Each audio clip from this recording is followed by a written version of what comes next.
President? Well, ganito masasabi ko, Frami, no? As a response to the energy crisis or energy emergency, o sabihin na natin, doon sa crisis in general, yung Marcos administration, si President Marcos, ang kanyang response ay limited dun sa ayuda. No? Hindi natin makita yung response dun sa energy crisis mismo.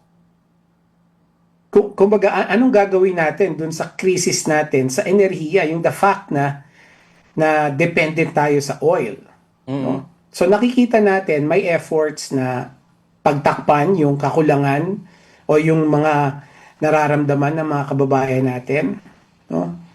But hindi natin nakikita yung anong gagawin natin doon sa kakulangan na, o sa dependence natin sa oil. Kasi yun yung problema eh. Yun yung problema, yung dependence ng bayan natin sa oil.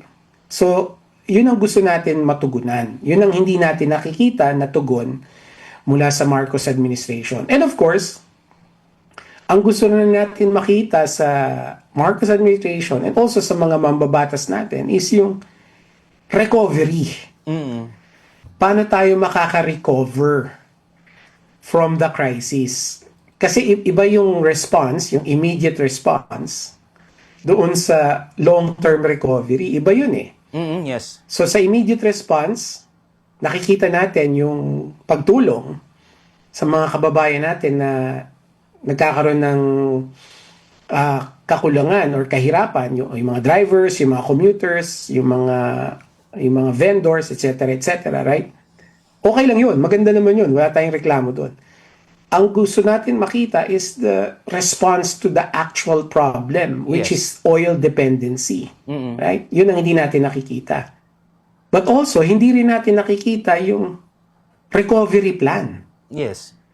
Ano nang gagawin natin para hindi na maulit itong nangyayari ngayon? No? Kasi hindi naman mawawala ang krisis eh.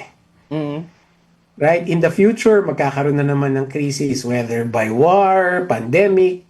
So, hindi natin maiiwasan yon. Ang pwede lang natin gawin is paghandaan.